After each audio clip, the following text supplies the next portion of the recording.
Call the November 4th monthly school board meeting to order.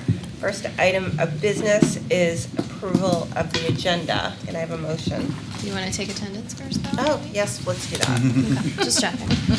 Ms. Boucher? Here. Ms. Campbell? Here. Mr. Cotton? Here. Ms. Hastings? Here. Ms. Higgins? Here. Mr. Richards? Here. Ms. Robinson? Here. Ms. Walsh? Here. And I am here with 9. We have quorum. Great. A motion to approve the agenda. So moved. A second? Second. Moved by Ms. Hastings, second by Ms. Robinson. Is there any discussion, amendments? Nope. Hearing none. All those in favor? Aye. Any opposed? Any abstentions? Motion passes. Madam Chair, could I bring your attention to the page 2 and just know that letter E is a typo. Letter E. Letter E, Yes, the policy spelling. number The tobacco. 753. Oh, yes. There are not 2 B's, there are 2 C's. And there's some O's in and an there. O And an O. instead of an A. There you go. Well, We we were can gonna let teach it our slide, students how to Kathleen. Yes. spell it, but not to Yes. use it. Mm-hmm. Okay. Don't ask me how it Can I get, the consent agenda contains the minutes of City and Community Relations, the monthly meeting of October 7th, the Building Committee meeting of October 10th, the Finance Committee meeting of October 16th, the Equity Advisory Committee meeting of October 23rd, the Traffic Study Working Group meeting of October 24th, and the Special Board of Education meeting on October 28th. Can I have a motion to approve the consent agenda? So moved. Moved by Ms. Robinson. Is there a second? Second. Second by Mr. Richards. Is there any discussion, amendments? Hearing none, all in favor? Aye. Any opposed? Any abstentions? Motion passes. Ms. Hoadley, would you like to come up and present on the 1953 Scholarship Fund? Class of 1953. Not to have to sign in. You don't have to, though. That's not. Yeah, I think I'll just hold the chair so it doesn't go up. That would make a big splash. It would be, and we're on live TV, so. Okay, yeah, sure would be on the TV. Okay. My name is Betty Hoadley. I think I know most of you, and you're probably saying, oh, my bad luck. I am a proud member of the class of 1953. 1953 at Concord High School. This class celebrated last year, 2023, their 70th reunion. You can figure out how old we all are because you know how old we are when we graduate. The 70th reunion was our last one. There aren't going to be any more. Back in 2003, the class of 53 held its 50th reunion. Oh, it was a grand affair. We had pictures of people up on the screen as they came in. We cheered for them. And, we were young and foolish. But anyway, we had a good time. We held a silent auction to raise money. The following year, we passed out our first scholarship to a graduating senior. It was the mighty sum of $500. Each year since then, one or more scholarships have been following. This year, there were 3 awards of $3,000 each.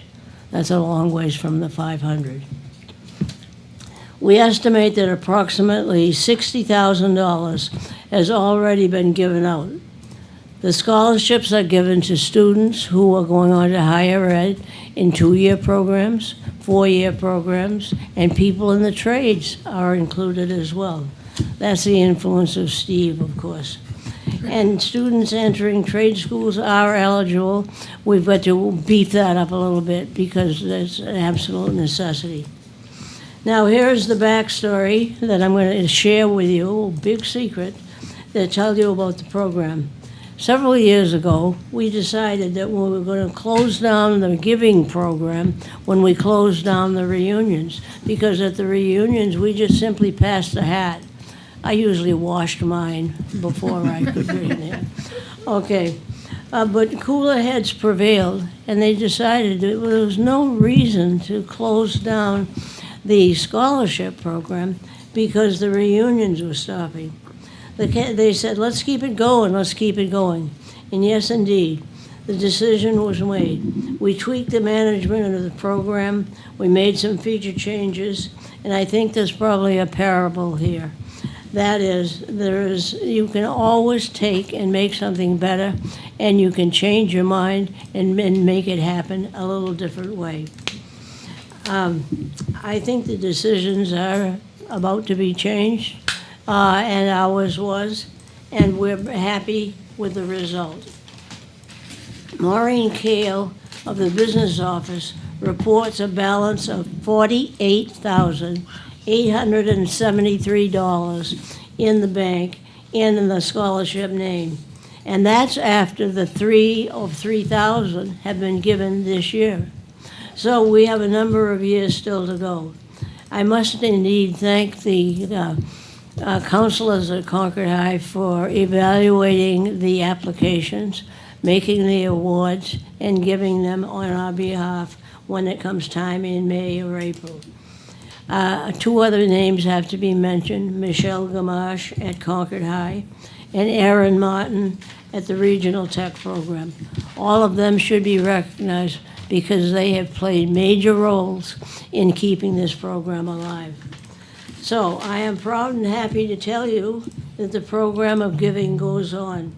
And it will for several more years, because I don't know how many of us will be around to know it. That's the fact of the matter, unless, of course, we look in the $100-year-old category.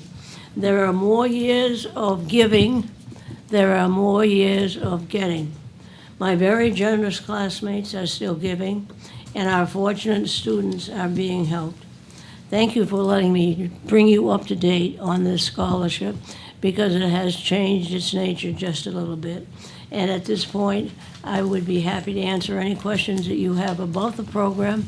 Otherwise, I'm going to just crawl in my little car and go home up the Black Hills and down the Black Valleys and watch my precious Celtics at 7:45.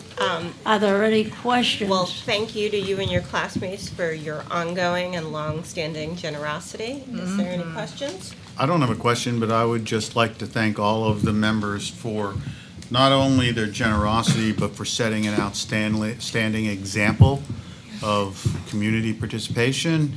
And, you know, I'm just so impressed and amazed, and I want to thank you personally. Well, I'll tell you, we tried to make it like the itch and spread it around, but not even my husband's class, a year behind us, picked up on this idea. I talked about it to people, but nobody seemed to pick up on it, and I'm not sure I know why. But that didn't stop us.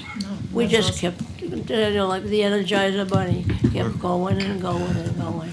Well, we're And glad I you must did. tell you that the people at high school, the counselors are very, very careful. They take what we hope are the major tenets that we want to get answered in the program, and they are. And one of them is need, the second one is be a good scholar. They don't have to be outstanding, just a good scholar.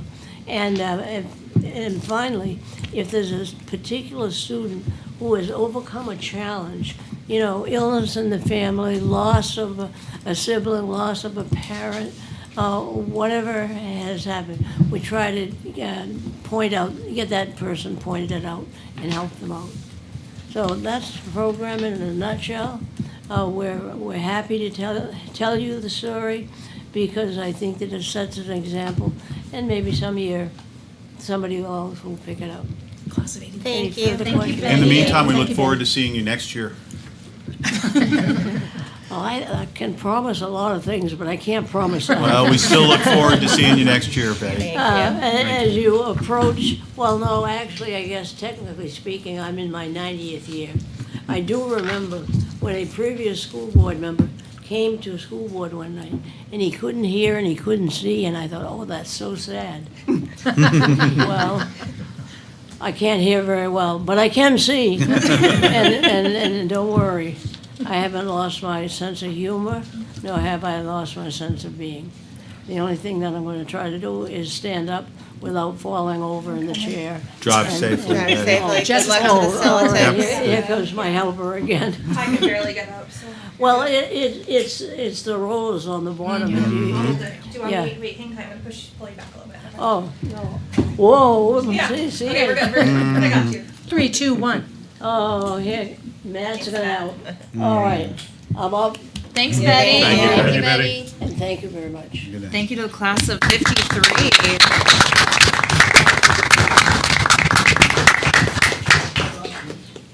Principal Gallo, would you like to introduce your students today?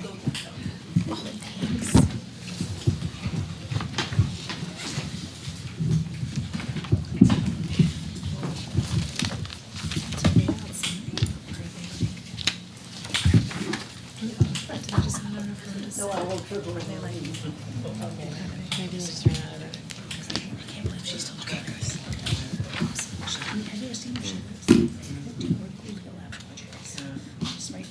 So she's right, up and down.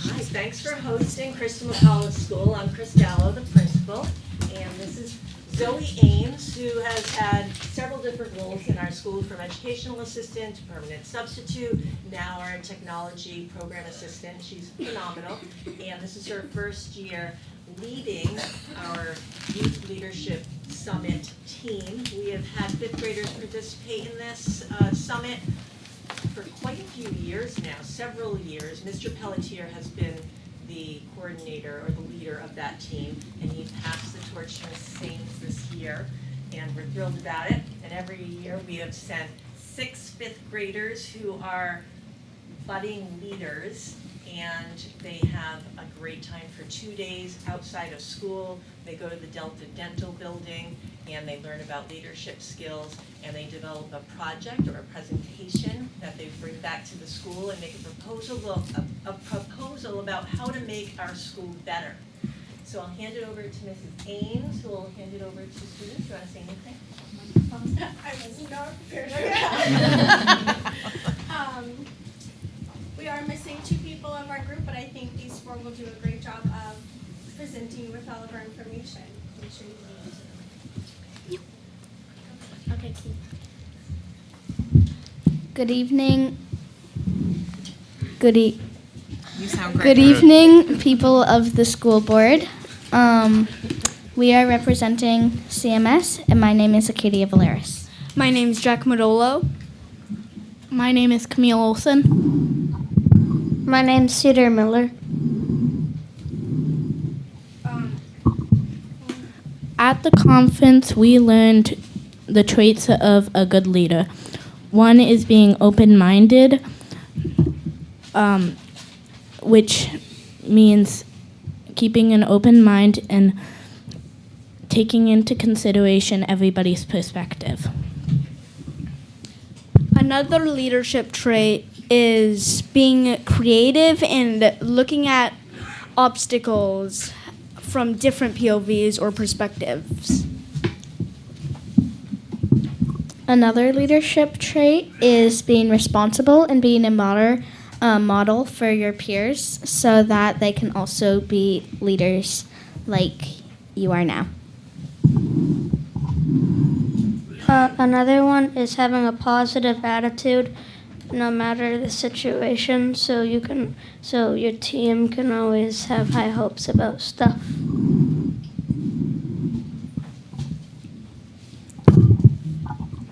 Another is treating everybody with respect regardless of their status and ranking.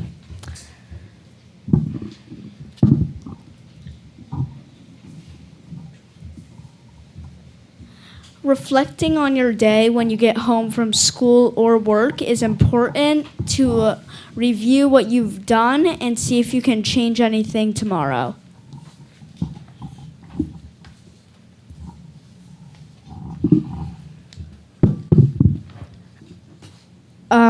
This, by the way, this is stuff we learned from Mr. Raffio. Also, we learned theory X and theory Y. Theory X is believing that people will fail and setting people up for failure. And theory Y is setting people up for succession and believing in that they can succeed.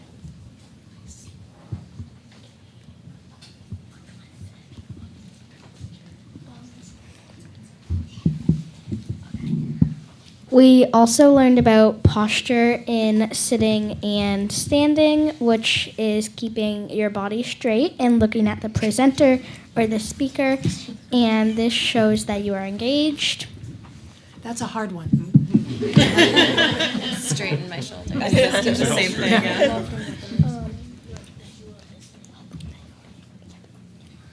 We also learned about well-being, which is keeping your mental health and physical health in a good condition.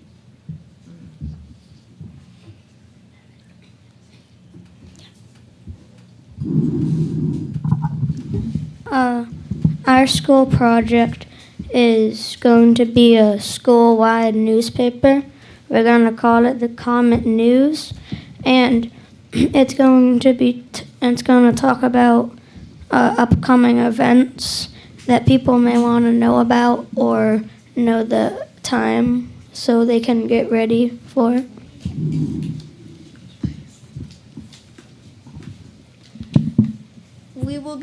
We will get permission from certain students and show off their artwork in the newsletter, and it will bring the school closer together and by keeping everyone connected. Sorry. Just means you're doing a great job. That's the end. I like the collaboration. Thank you for your time. Bye. Great job, you guys. Thank you. Does anyone have any questions for our students? I have a request. Yeah. Can we have a copy of the Comet newsletter when it comes out? Why not? Yes. Because I think it's going to be amazing. You guys are awesome. Thank you. Yeah. I really liked how well you collaborated, like reminding each other who goes next or not cutting each other off. That's a huge part of being a good leadership team. We struggle with that sometimes. Thank you. Can I ask a question? Yeah. So, what made you want to be a part of this group? Well, We didn't really choose. We just we kind of got chosen. our teachers, well, I think, at least for me and Camille, we got picked at random. Random. No, it wasn't I thought it was random. No, it wasn't. Let me rephrase my question. Are you glad that you're a part of this group, and would you do it again? Yes. Yes. Yes. Thank you. Well, it is great to have our future leaders here. You know, right over there is one of the two student representatives on the school board. Maybe that's a role one of you will want to fill when you're in high school. So thank you very much for coming tonight. Great job Great speaking job. to a bunch of strangers.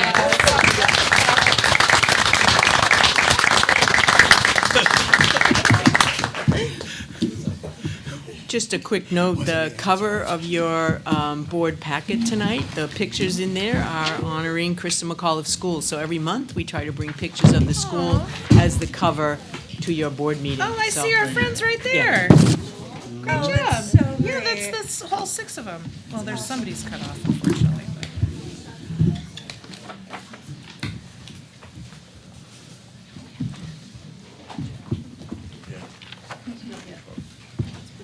Oh, yeah, no, yeah, you don't need me yet, I'm just trying to get it around. Oh, yeah, I know, that's just that, sorry. Um, That was delightful. Then, And speaking of students, you have our report. Hi everyone, I hope everyone has had a wonderful day. Unfortunately, Van will not be with us today. At CHS, freshmen, sophomores, and juniors took the PSATs on October 8th, 15th, and 17th and will be receiving their scores soon. The CHS robotics team competed in the Governor's Cup at Plymouth State University and won 3 Governor's Cup awards. These awards will give the graduating seniors a voucher for a semester of tuition at a university system of New Hampshire College or university. CHS Orchestra, Chamber Singers, and Jazz Band performed on October 27th at Merrimack Valley High School. And then for sports, girls and boys cross country competed at Meet of Champions. Shelley Smith placed 25th and qualified for New England's. Josiah Conley placed 4th, and Spencer Clemens placed 18th, and they both qualified for New England's. Girls volleyball won their preliminary playoff against Nashua High South, but lost this past Saturday to Bishop Girton in the quarterfinals. Concord High Field Hockey Girls beat Wyndham 1-0 in the preliminary round, but lost to Dover in the quarterfinals. And CHS football will soon be playing against Aryn High School at Aryn in the quarterfinals. And lastly, Senior One Acts will be happening on November 14th to 15th at 7 p.m. and on November 16th, 2 p.m. and 7 p.m. And at Abbott Downing, they recently celebrated courage and perseverance during the month of October.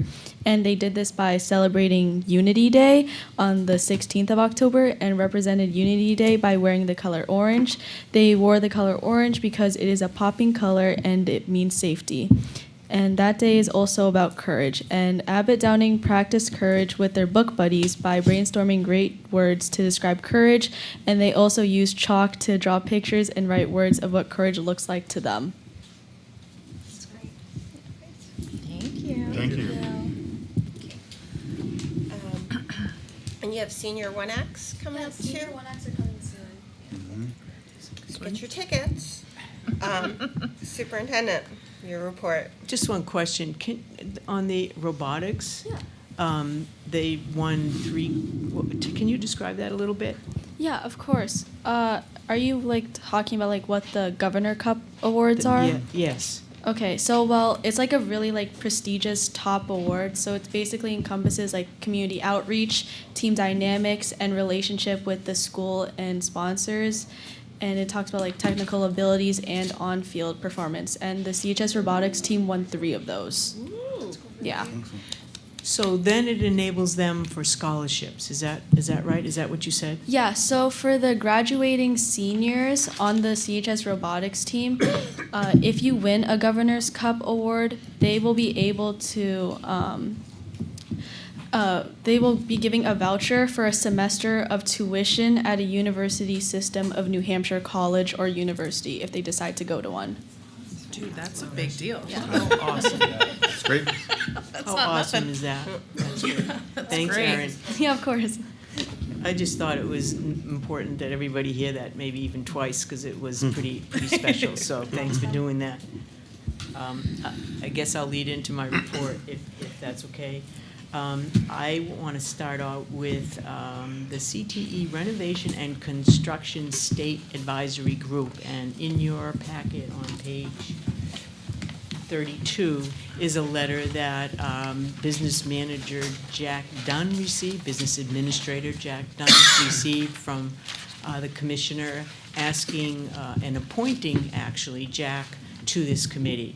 This is really important for us. As you know, as we look at our career and technical programs, and you've heard from Ann Fowler, the principal, about the importance of expanding programs based on what information that she receives from the advisory groups that cover each of the programs, as well as from our students and what they're interested in. So this is a really important task force because we would like to be first in line for any kinds of funding that's given for expanding CTE programs. And so it's really, I'm thrilled that Jack is going to serve on that. Jack will be a great advisor to them. He is a voting member of that committee as it relates to the funding formulas and so forth. So we're pretty pleased about Jack's selection.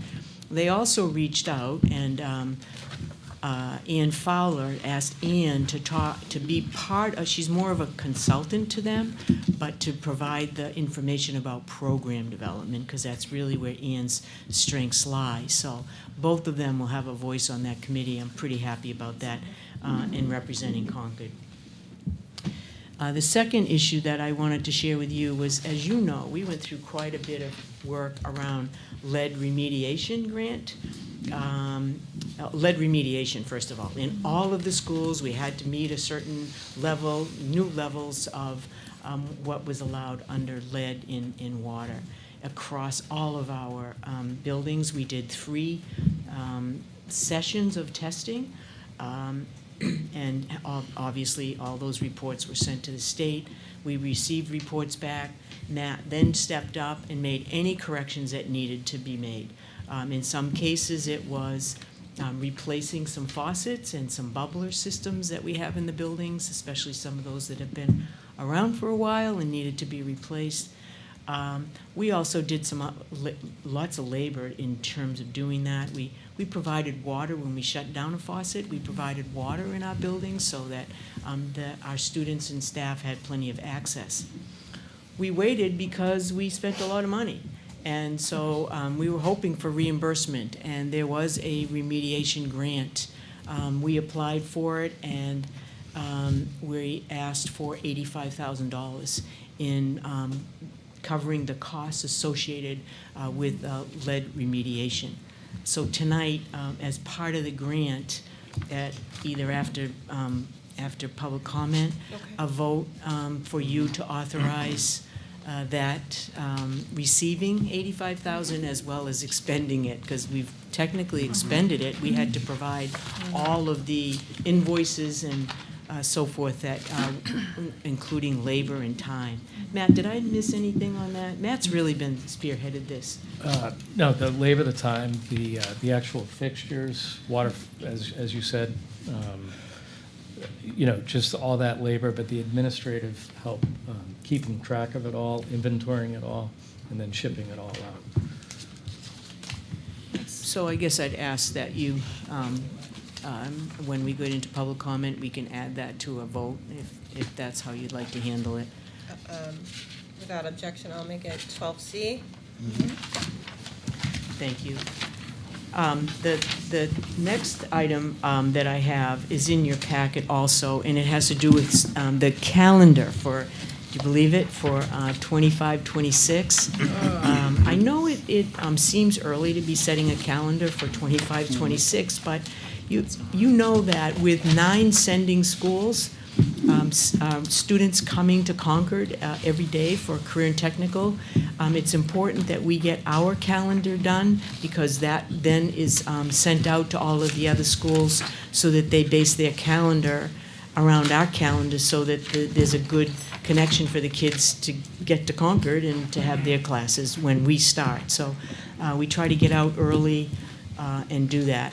In doing so, I sent out requests from the CEAA, which is our educational associates, as well as the CEA, our teachers, to get feedback as to calendars. So you can see in your packet, if you could go to the section on, I'll walk you through that a little bit right now before we get to them.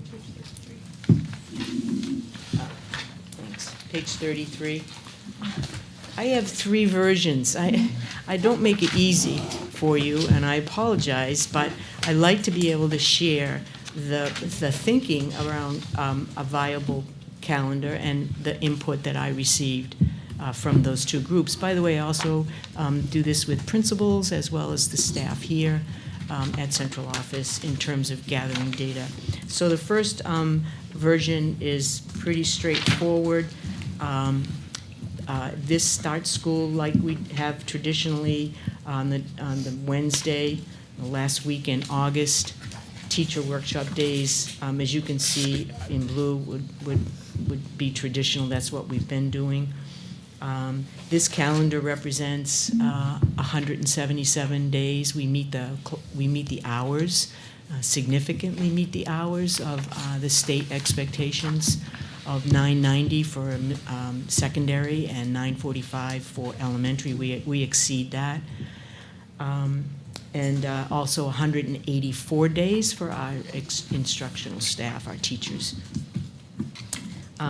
In this calendar, I think the one place that is you're going to see a change in is if you look in December, in version 1, have this youngsters going to school on the 22nd and the 23rd. Now, I got a lot of feedback on that, right, as I expected. One of the things that my intent in that proposal was to see if we couldn't release the kids as early as we can in June. I think you all know we hear a lot about getting ready to go to camp.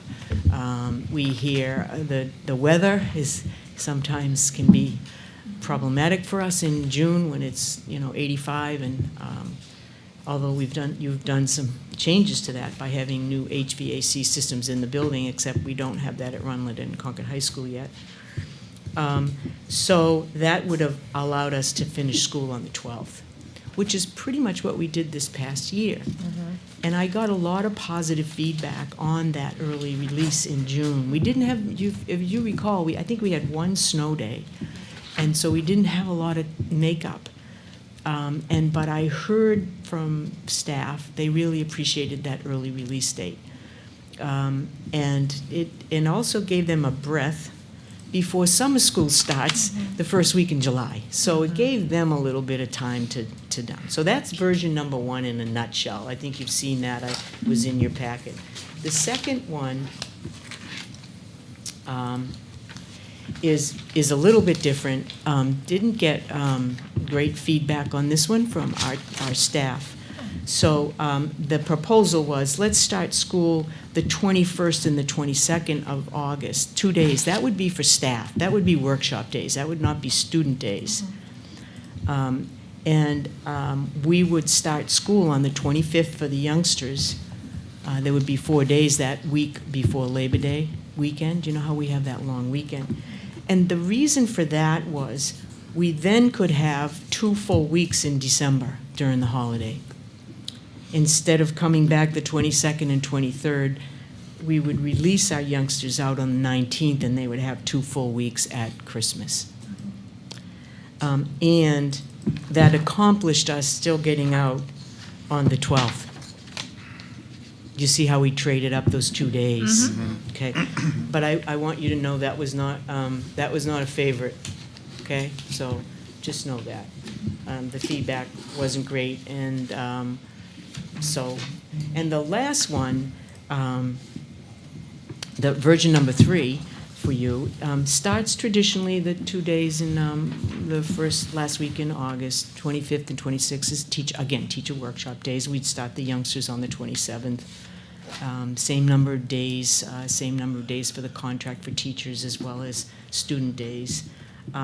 But we would have 2 weeks at Christmas.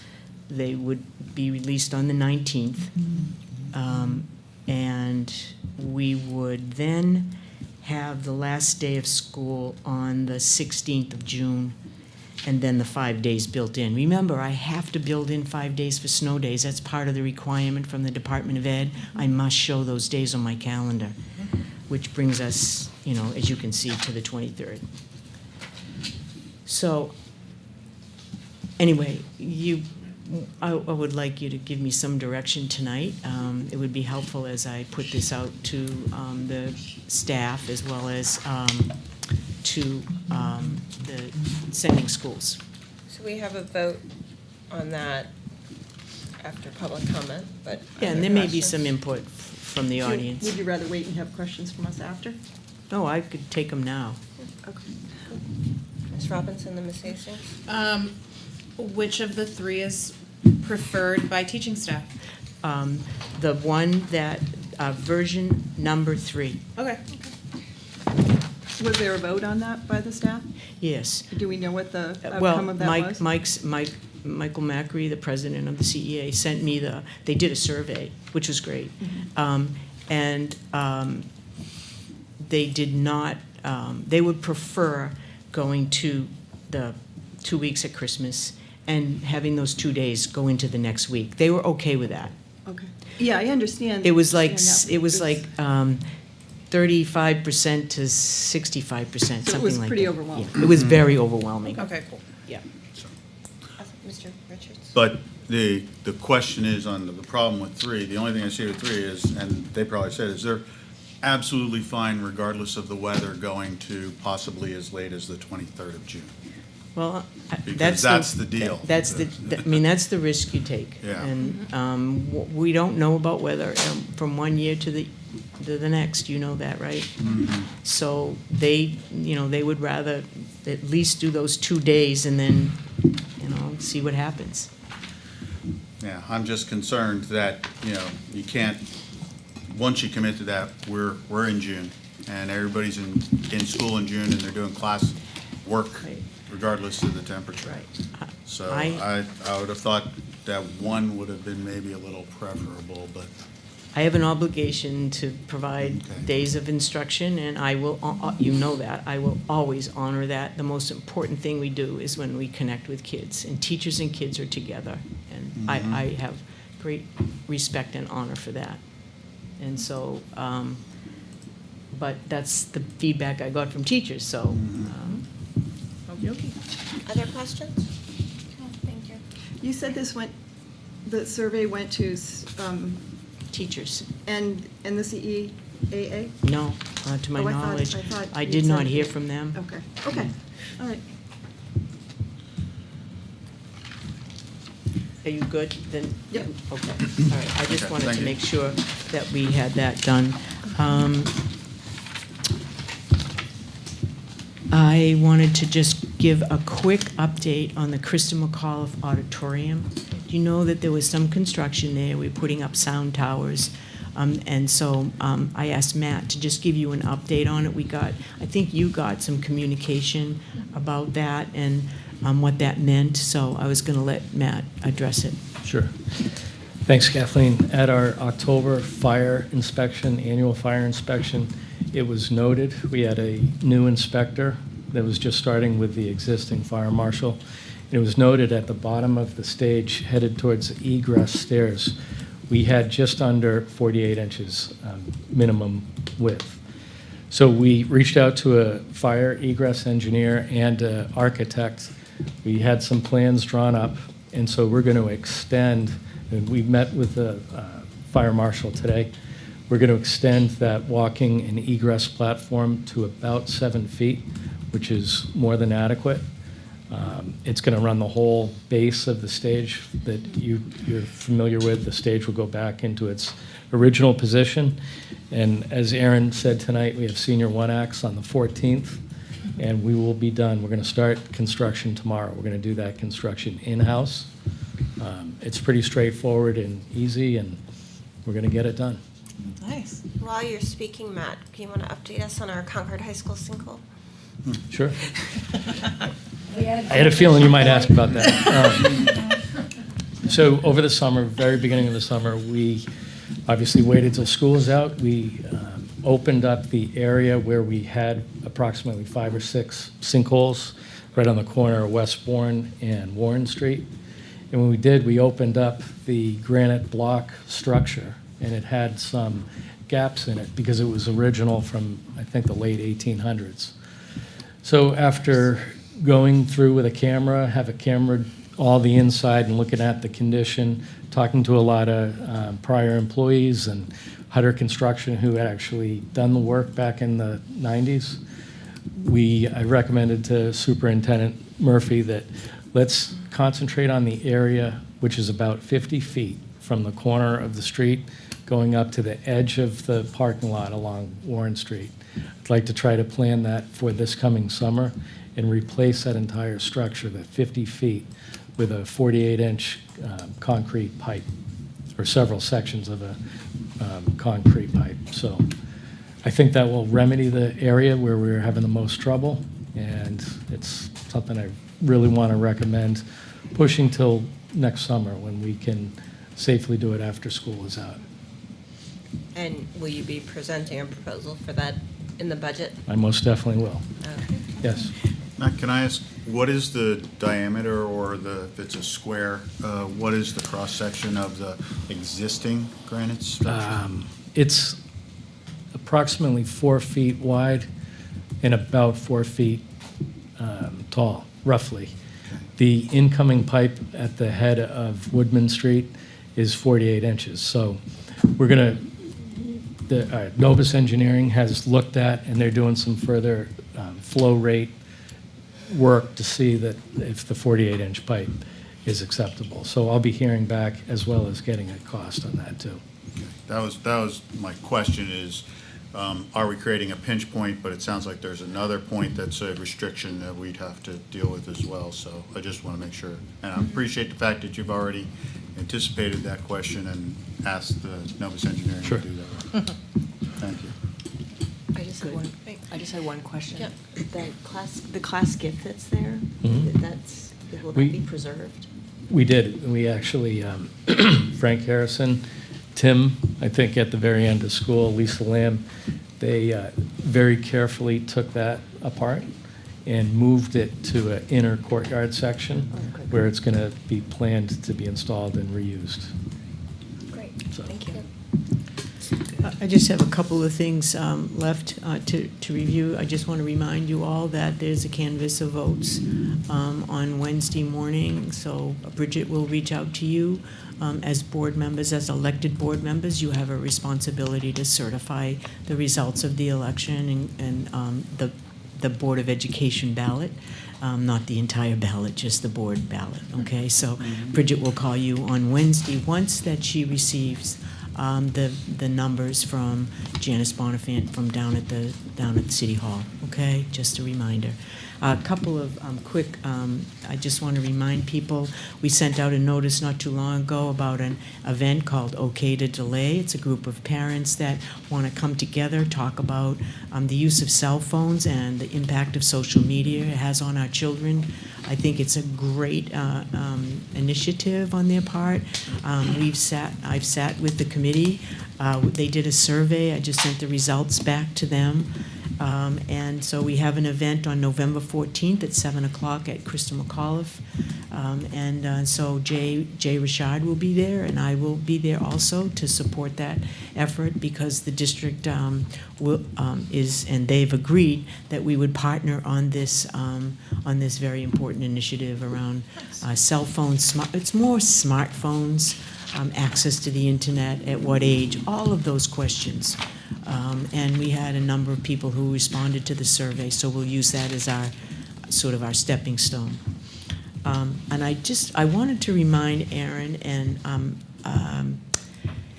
that there's a training session. Did you get that notice? A training session with the school, for the School Board Association that has a training for student reps. So I would remind you that December 7th, if you need to, I can send you that that information again. But Okay. I thought you and Van would be great if you attended on behalf of Concord. And it's a great event, and there's other student reps there, and School Board Association does a nice job. And the nice part of it, it's right here in Concord. Well, so you that's don't have good. to travel Okay. too far. Okay. Okay, that would be great. Thank you. I'm good, thank you. Thank you. Next on the agenda, we have a presentation on state assessment and the impact of attendance. Are we looking for someone? No, thank you. Jack's presenting for me. Thank you Oh, very okay. much. So we have some results to share with you about how the students did on the New Hampshire SAS test in 2024. I'm just trying to line it up so I can. And it's important to note that we have some data that is still embargoed. So I know the board always likes to see, well, how did Concord do compared to X, Y, and Z, different towns? And that information has not been released by the state yet. So the only results that I can share with you at this time, very briefly, is how Concord did compared to New Hampshire. That's what's available to people at this point. So just very briefly, what I asked CHRISTA Murphy to do was to put together the last 4 years and look at the last 4 years time span and look at ELA, which is our English Language Arts Reading, Writing, and math and science. So to begin with, we'll show you the first graph. Everything in red represents Concord School District here, and everything in blue is New Hampshire. So this is how we did over the 4 years compared to New Hampshire general population. So in reading it across ELA, in 2021, we're at 47% proficient, and you can see we had a dip to 43, back up to 46, and this last year made improvement at 51% proficient in Concord compared to 53% proficient in New Hampshire. And likewise, in math, you can see 2021, we were at 27% proficient. Then we went to 30, 32, and up to 36. So you can see that progress was made there. And in comparison to New Hampshire this last year, we were at 36% proficient, and New Hampshire was at 41%. So lagging behind the state there, but making progress. And in science, you can see in general, overall, science scores are generally not that high and haven't been. And it has not been a focus of many districts over the last few years, particularly post-COVID. And we went from 34 and stayed again at 34% proficient. The science exam is given eighth grade, and then again in the high school. So it goes fifth grade as well. So it's not including the third and fourth graders, in other words. If we go to our next slide, it's just the same information, but it's put out on a little bit of a line graph for you. The orange line representing New Hampshire and the blue line representing Concord School District, again using the same 4 years as a time span with the same numbers, but it just gives a little visual to that information. So you can see that currently Concord is very close to New Hampshire in 2024. Likewise, in math, the percent proficient, you can see it's an upward trend overall in Concord, and going from, again, the lowest, and then to 30, 32, and 36. Still lagging behind New Hampshire, but closing that gap. And science, we're at an even sort of score at the end of 2024 with some varying. It's interesting because the line graphs look very similar in terms of, you can see where the COVID dip is or was in terms of student overall performance. So what I can do for you after sharing this preliminary information is, if you'd like to have some more I don't know, I guess disaggregated results, if you'd like to see different populations of students and how they performed, and or if you'd like to see information on how we did compared to other districts, I'm happy to present that. But I didn't want to take up a lot of time at the school board meeting, and didn't want to share it exclusively at the instructional committee meeting. We also have some information that Chris was able to put together for us, and I actually, before I do that, I should ask if there's any questions, because we're going to go into attendance and performance. So, are there any questions? Ms. Meeker? I'm curious, you said that this is including, so for Concord School District in 2021 at 34% proficiency, we're testing the proficiency of 5th grade, 8th grade, high school, and then bringing them all together to create that. It includes 3rd, 4th, 5th.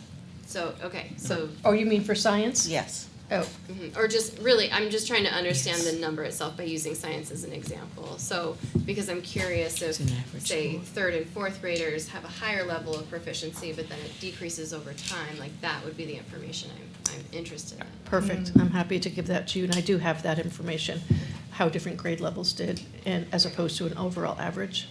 Thank you. But in science, it's only 5, 8, and 11 that test. I think But the other subjects, 3 through 8. I think, yeah, just for any test point, you know, if we're looking at over time, if our elementary schoolers are doing well and then they drop off in middle school or they drop off in high school in terms of proficiency, that gives us like a target for where we need to customize our. And the administrators have done that work. Mm-hmm. We spent the summer retreat looking at their own school data, and it was interesting. One little anecdote I could share with you is across the board, 5th graders didn't do very well. So we were looking at, okay, what's going on there? So we've dug really deeply into that, and the schools have made goals as a result of their own performance. Well, but those fifth grader, I mean, and I would like to see the data, because those fifth graders didn't do well in fourth grade, because those were our first graders During COVID. during COVID. So Yeah. we know this group is still struggling, and, you know, watching that and seeing it, if it's other places too, would be helpful. Yeah. I'm absolutely happy to share that with you. Thank you. So can we go to the next, you know, and I've said it before at meetings, how important attendance is. Students need to be in school. And we know that performance hinges on their in school participating and involved in their classes. This is to me, this is a slide that will share that with you. This is math scores that when students' attendance was greater than 95%. It doesn't show. Does it shrink it a little, Jack? Is it Jack, can you possible? shrink it a little bit so I can see the percentage of attendance? It's at the very bottom of that slide. There you go.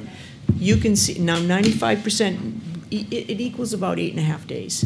So if they're out less than that, 8.5 and less, their proficiency in math is 63%. When they're less than 80%, which is about 34 days, and we have students who are out a lot, their proficiency in mathematics is at the 29th percentile. So I think it's a message around what impact attendance has on student learning.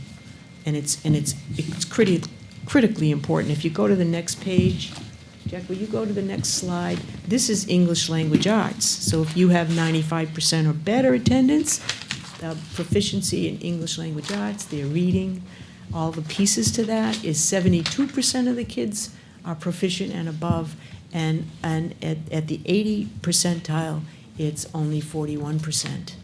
So you can see the impact that our students, that attendance has on our students. If we can go to the next slide, Jack.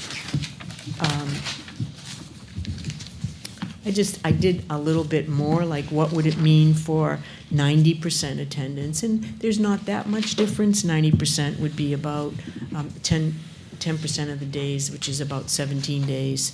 But less than 90, you can see how it drops off. And just another way to look at it, I just used a different percentile to kind of show you what it would mean. That's in math and then in English language arts. And they're not too far apart. It's 70% proficient in English language arts when it's greater than 90%, which is about 17 days. I can't stress the importance of students attending school. I know that there's illnesses, and I don't expect kids to come to school with temperatures and not feeling well. I get that part. We all do. But even when teachers and the staff works hard to help kids to catch up on their work and provide them extra help or send some work home, it just doesn't have the same impact as when the student is with their teacher. And probably that's why I've always been so adamant about our calendar and attending school and using all of our days and kids being with their teachers, but also being in attendance. And I hope families see this at home, and our buildings have made a real effort. We have a system of calling after so many days. They get letters after so many days that we haven't seen improvement. And then if they reach a certain criteria, then they have the parents in and meet with the administration to talk about attendance. What can we do? How can we help to ensure that the youngsters are in school? Some of this is, I always hate bringing up COVID. Some of it just continues from the COVID days of, those days that they were remote, the days that they were hybrid. You remember it really did send a mixed message. So we're trying to get kids back in school. Questions? Pretty straightforward. Thank you.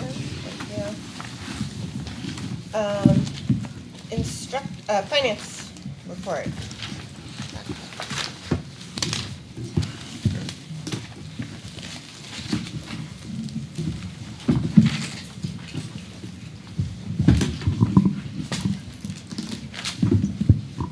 this does not reflect the action that you took on the 28th. We have not gotten all that complete yet.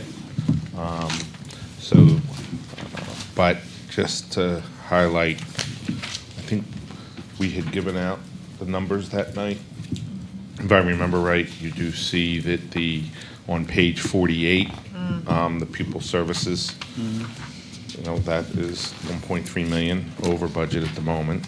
But as I said, when you look at the encumbrances of 2.4 million, and every kid that comes in, we commit it for the rest of the year, but they come and go.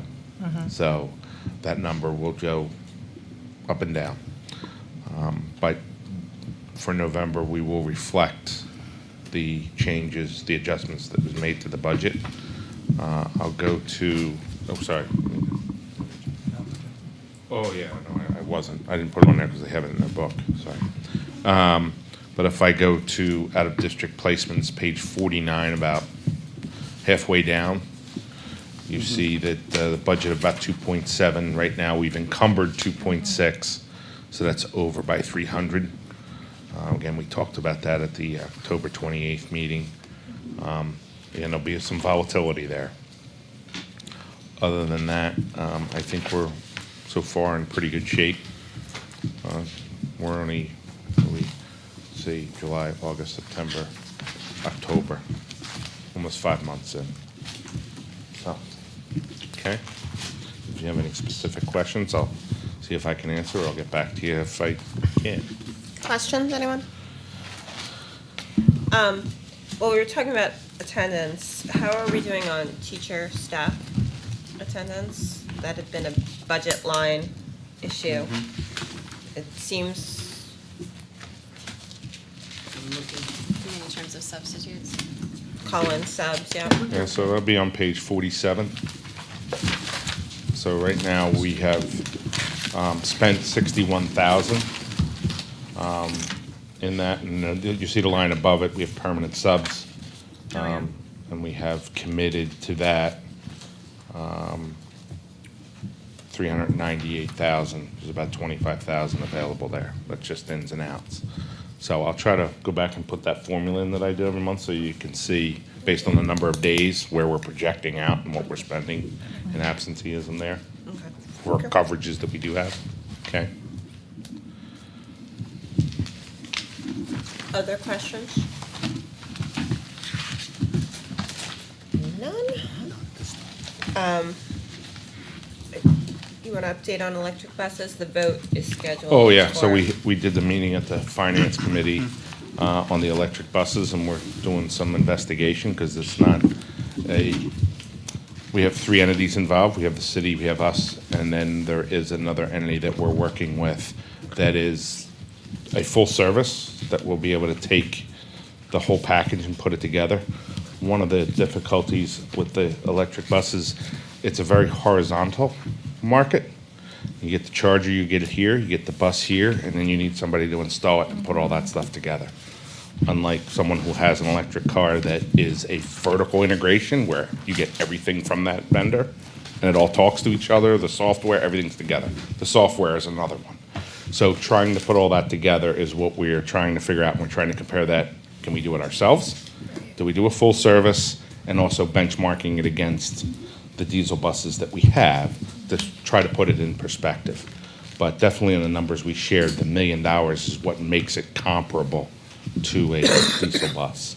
So the EPA grant does allow for an extension of up to 90 days, and the Finance Committee had asked to bring that to the full board to request us to do that. So we have that language ready to go, but they had asked that the board vote to have us extend that 90 days, because there's moving parts between if we move forward that company and bring that forward to you, because that's another contract, and then having the city involved, because this is happening on property that we're renting. We don't own it. So there's various pieces involved in there, but the city's excellent to work with. So I'm not worried about that component of it. It's bringing in this third party that is a for-profit company to work with 2 government entities. So trying to work through that. Great. So that vote is 12B. Anything else, Jack or Mr. Richards? Finance Nope, Committee. we'll have that vote later. Mr. Ms. Hastings, the instructional committee. Instructional committee. So at the October 21st instructional committee meeting, the committee had a presentation by reading specialist Heather Santito and Assistant Superintendent Kim Liarlo, who gave us an update on the core components of reading and what it means to be a skilled reader. And in your book, on pages 54 to 57, you'll have the minutes from that meeting, as well as following that, the presentation, which was really fascinating to see what has happened. And I want to most definitely point out the pages 59 and 60, so that you can see what our reading programs looked like then, before these changes were made, and what they look like now. There has been a lot of change in how we teach reading to our students, and it's pretty fascinating, actually. I find it fascinating. Happy to report that our teachers have been receiving and coaching PD around the components of reading, and many of our teachers have taken the letters course, which is the new science of reading. It's not really a program, I guess. It's a course. It's a course. It's that teaches you the science behind what your brain has to do to be a successful reader, and I just think it's really cool. But that's the Dorkin. That's why we need. That's the teacher in That's you. the teacher in me, Yeah. right, exactly. We've adopted some new programs. We have Heggerty and Foundations for Phonemic Awareness, and Morpheme Magic was adopted this year for grades 4. We are still using some of the Fountas and Pinnell materials, but we've added some decodables and interactive read-alouds and mini lessons.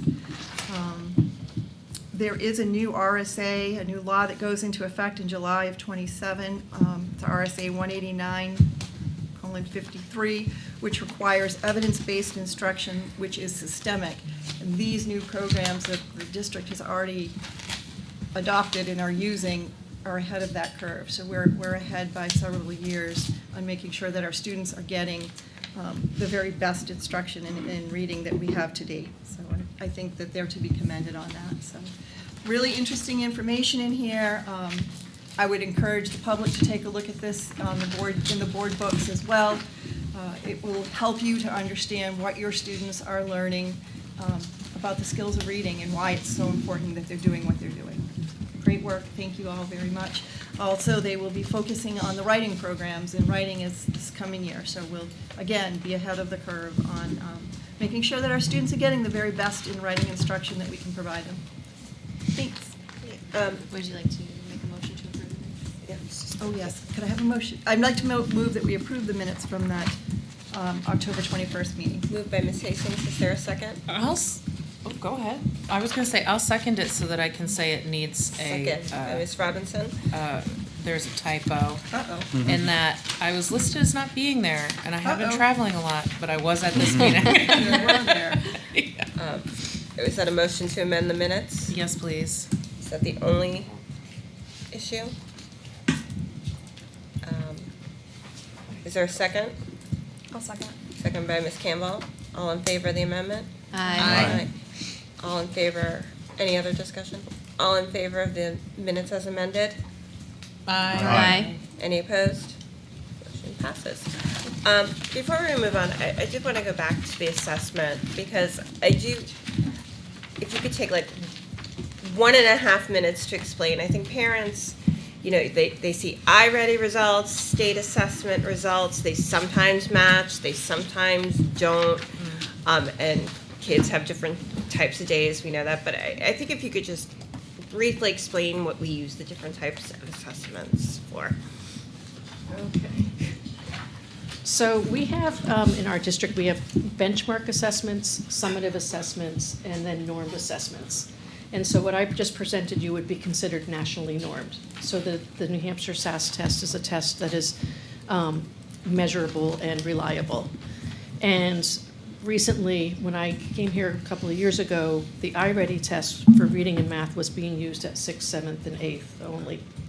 And we brought it in for 9th graders and for 5th graders so that teachers at Runlet Middle School could see and foresee the students' needs by having student data, so that when they were coming to make their clusters, they could use this nationally normed data, standardized test called iReady Math and iReady Reading, in order to cluster their students. So they really needed, and likewise the high school would be able to cluster their students. So the iReady test and the SAS test are two tests that we take that are normed, nationally normed, which means that there's percentages that come up, and then the iReady test goes further and tells you how it is that your child can reach a level of proficiency and reach a stretch goal. So it has a predictable measure. We give so since then, we have now moved the iReady test down to 3rd grade, which 3rd grade was optional this fall, but required this winter and spring.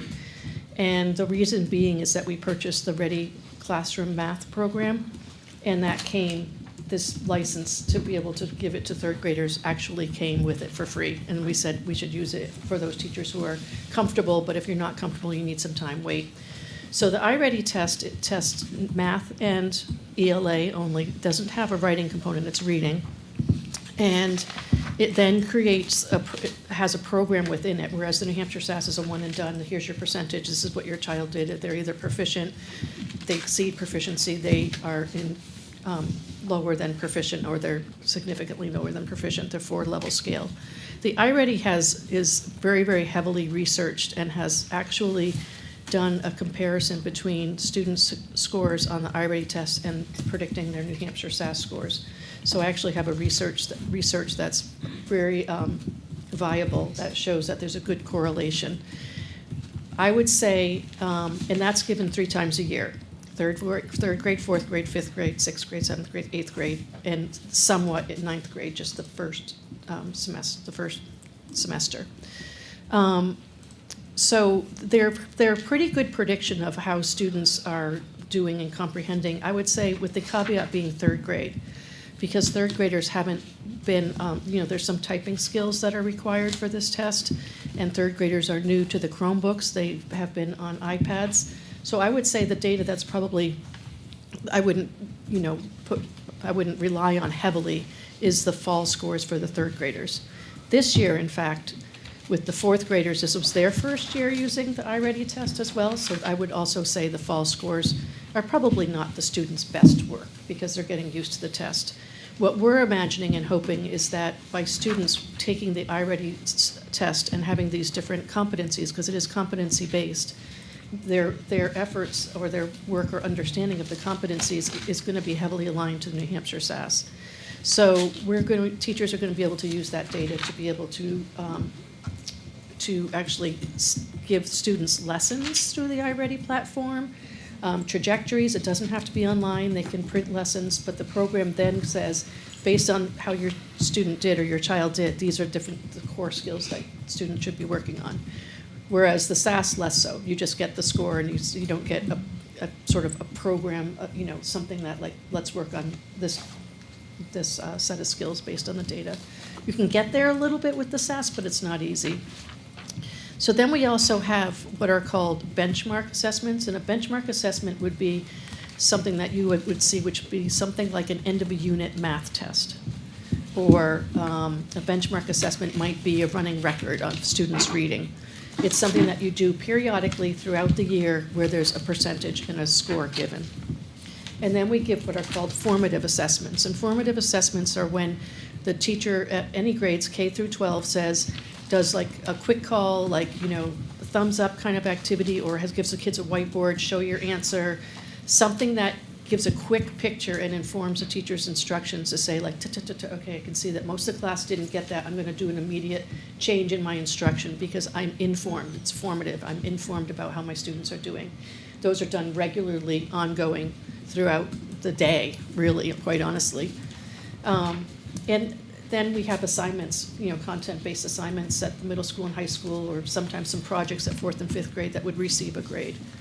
But those are pretty much, that's a snapshot of the assessments? That's helpful. Is that I think when, I think parents got their I ready, they're, a little confusion about what it means, and wait, they were proficient here, and now they're not, and, on this exam, and obviously, different measures, different things, and kids test differently on different days. Yes, exactly. And I've crafted a letter to send out to parents a little more about the iReady scores and what the purpose of it is, and can also share some research that links it to the New Hampshire SAS results.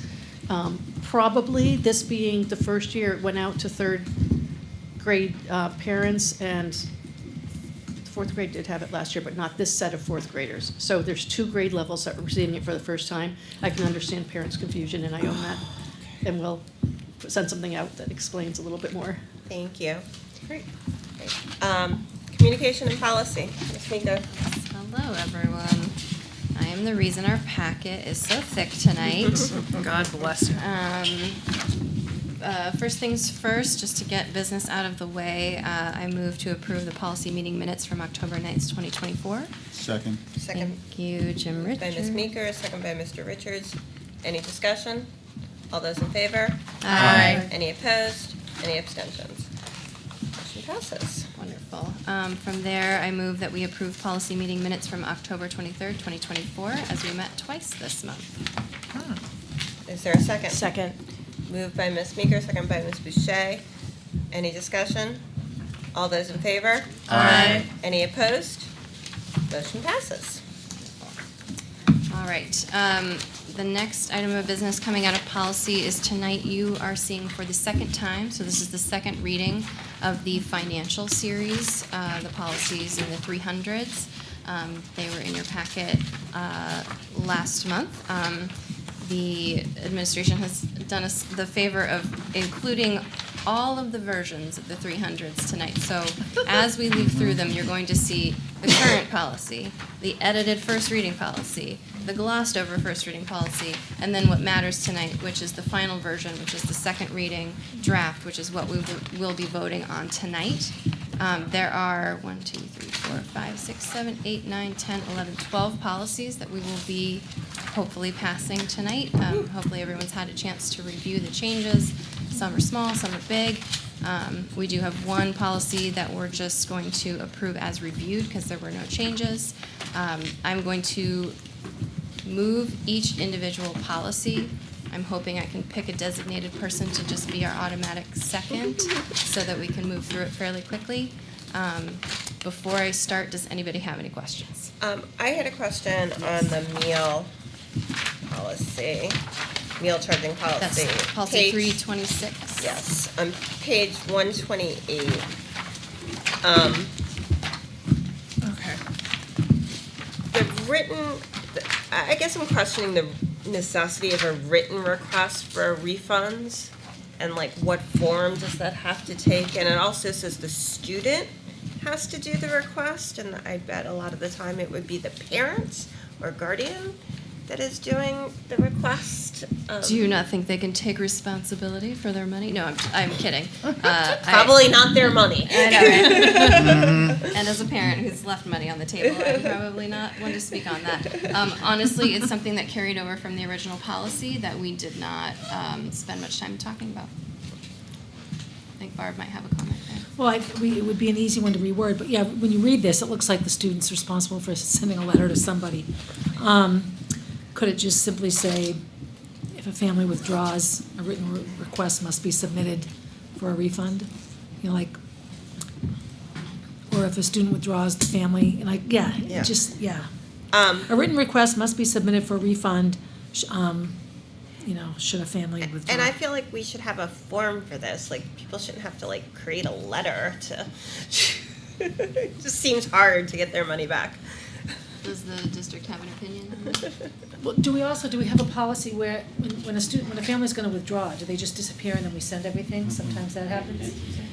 Right. So, right, they disappear. So they're not going to send us a written. We get a request from the district, and the district, so then we send all the information that we have on that student. Right.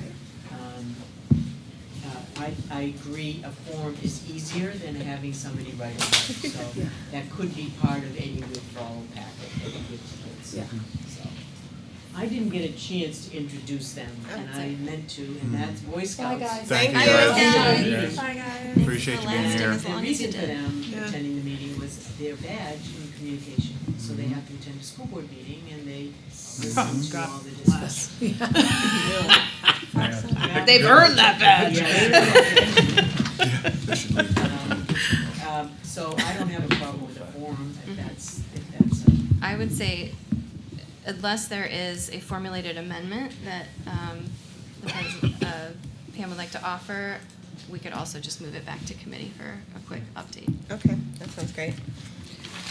I think we just. Okay. All right, when we get there. Yeah. I'm gonna have us vote on those 12D of your public comment. Oh, we're gonna take public comment first? Yep. Okay. Should we make all the motions now, though, so that we're ready? No. Yes. Okay. Yeah. All right, Okay. we'll hold off. Do you want to talk about 741 and? Oh, yes, also in your packet 753. tonight, beginning on page 160. 153, you have two new policies for first reading. One is the facility use fees policy, which was a rigorous debate, so we had a lot of fun with it. There's a lot of new language, but a lot of the new language is consistent with other policies in terms of prohibited conduct, safety, et cetera, et cetera. Please take a gander at that. Also, you will see in your packet tonight, starting on page 165, is the first reading of the tobacco products ban on use and possession in and on school facilities and grounds. This update is putting us in modern times so that we're including vaping and liquid nicotine. All forms of tobacco are now included, and also covers definitions that are now included in the RSA. So really just Nice. an update there, nothing too controversial. And that is it for me. Thank you. We will now take 30 minutes of public comment. Ask you to keep your comments to 3 minutes or fewer.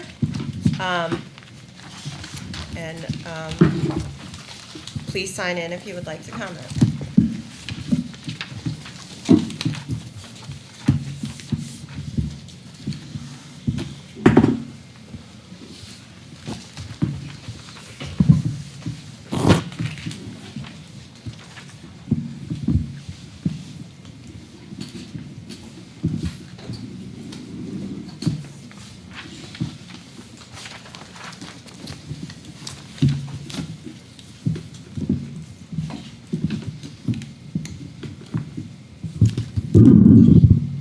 Hi, my name is Deborah Samaha. I wanted to just thank you for your service to date.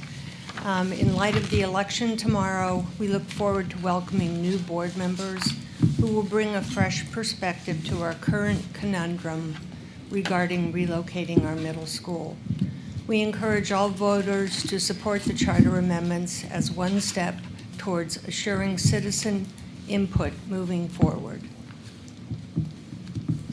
We also note that a recent My Turn article in the Concord Monitor submitted by a school board member stated that the board will be compelled to ask for legal counsel on their application. As the New Hampshire Attorney General's office was involved in approving the language in the amendments, it shouldn't take additional time and our money to figure out what they mean. The only thing that you should be compelled to do at this point is to act on the information the public has given you and revisit Runlet. Thank you. Thank you.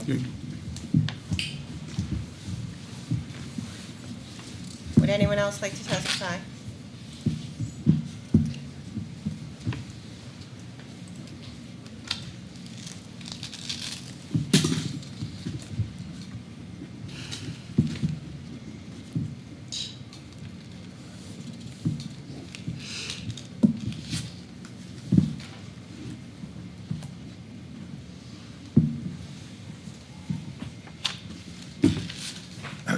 Good evening.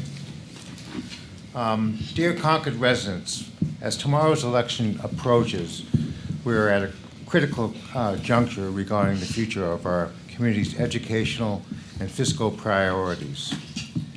There are essential matters on the ballot that will directly impact the Concord Middle School project and amendments to our school district's charter. Your vote holds the power to shape our city's approaches, major projects, prioritizing green space, and ensures financial transparency and accountability. The board's proposal to build a new middle school has sparked discussions around location, environmental impact, and cost to taxpayers. Many believe that these decisions should reflect community priorities and values. Voting on these issues gives you a voice in how, in how and where our children learn while balancing the financial implications for all taxpayers. The proposed charter amendments will affect governance in two very specific ways, particularly regarding decisions on school siting and the sale of school district real estate. They aim to empower residents with a stronger role in guiding these decisions, ensuring that they align with both fiscal responsibility and Concord's vision for sustainable growth, but otherwise leaving the board's authority untouched. As voters and taxpayers, we have the opportunity to make sure that tomorrow's choices reflect a collective commitment to responsible growth, educational investment, and prudent use of public resources. These decisions will not only impact Concord's financial health, but also shape the city's identity and values for years to come. Make sure your voice is heard. Voting takes place tomorrow, and your participation is essential to building the community we all want to see. Together, we can make informed decisions that safeguard both Concord's future and interests of its residents. Thank you for being engaged and an informed part of our community. Let's ensure a bright future for Concord. Thank you. Thank you. And I submitted this letter for your record. I emailed this today. So we have to read it. Thank you. All right, thank you.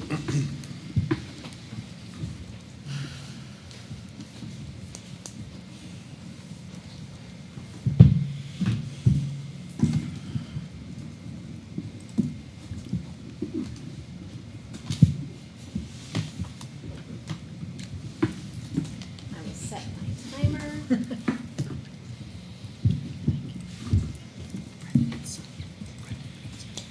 Ms. Brown, Yes. if you could. Yep.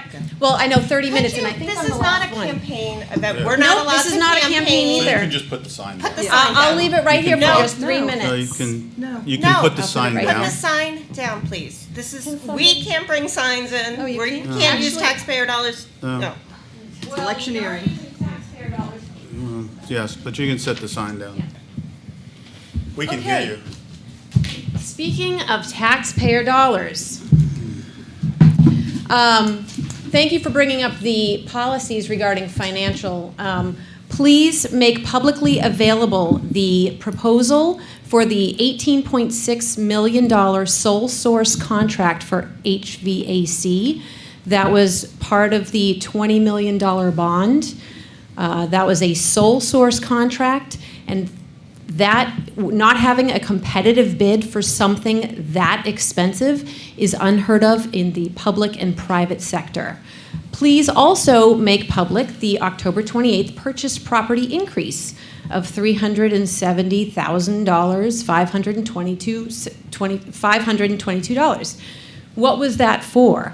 We see that there are increases, but there's no explanation about it. Also, in July, after the new building aid rules came out, Pam, you requested the architects to update the square footage. So I'm assuming that the square footage, not all of it, the 203,000, is eligible, because according to this breakdown of the of the tax impact, it looks like only $100,000 of $100 million out of $152 million will be eligible.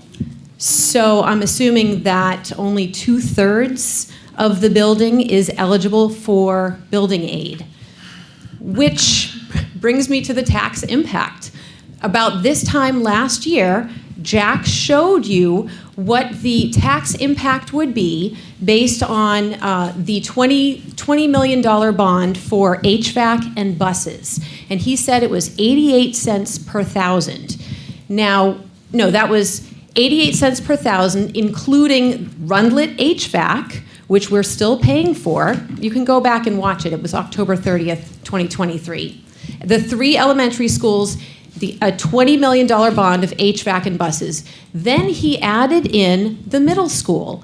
And at that time, Jack thought we were going to get $70 million in building aid. So he assumed that we were going to pay $105 million. And at that point, the tax impact was $1.37 on $1.37. Now, on a $324,000 home, that tax impact was $443. So what we're looking at is a significantly more expensive project. First of all, our homes are assessed much higher than $324. We are getting significantly less building aid. The most we could get would be $19.1 million on a $152 million project. And your time is up. Thank you. Got it.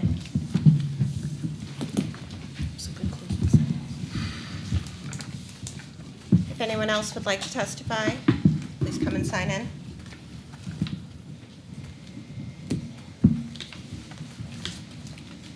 Seeing none, I'm going to close the public hearing. We're going to now move on to votes. Our first item is the 25-26 school calendar. May I ask a question?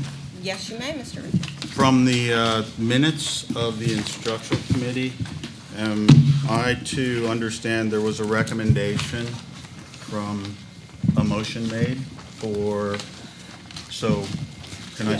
Would you like me to speak to that? Yes, please. At the instructional committee meeting on the 21st, we were presented with 2 versions, the first 2 versions of the calendar, version 1 and version 2. Mm-hmm.